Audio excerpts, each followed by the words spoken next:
What's up with y'all, man? If you've watched the news or if you're just breathing right now, you've noticed that America just can't seem to get enough of Israel. It's like America and Israel are like this, and there's a reason for that. And if you've been wondering why, here's your answer. So it's no surprise that America has tried to use, Christianity to push politics specifically, and I'm not trying to pick sides, but specifically the conservative America is using Christianity to push politics and essentially join church with state, essentially use Christianity as a means of political power.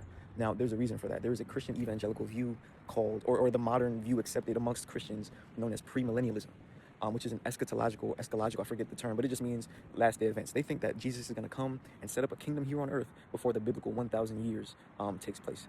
Now, a few issues come with that. First things first, Jesus says that my kingdom is not of this world. If it was, my followers would fight for me. So why are we trying to foster in and help Jesus return by destroying Israel's enemies? Now that leads to another problem. A lot of the prophecies that are quoted, a lot of the prophecies that are spoken of to justify the destruction of Israel's enemies happen to have everything to do with ancient Israel and not the state of Israel that was established in 1948. They are not the same thing.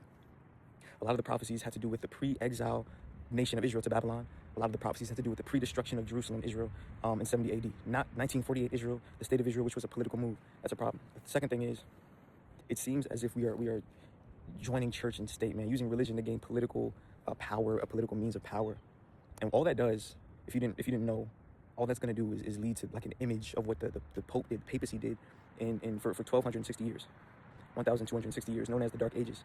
The joining of church and state only leads to persecution because you use political legislative power to enforce religious laws and religious rules that not everybody chooses to abide by.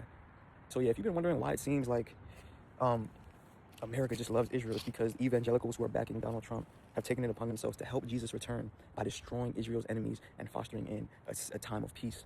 Which, by the way, if your foundation of theological views is incorrect, the rest of the theological views built upon that will be incorrect. All that's going to lead to is a theocratic type worship system.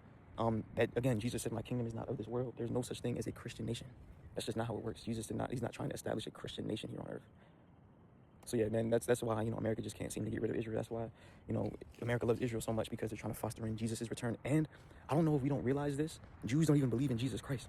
So while Christians are waiting on the second coming of the Messiah, Jews themselves are waiting on the first coming of the Messiah. They don't think Jesus Christ is the Messiah.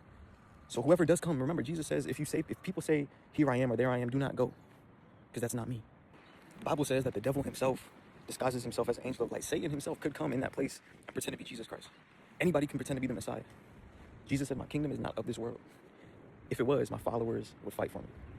But if you were wondering why America just can't get enough of Israel, that's your answer.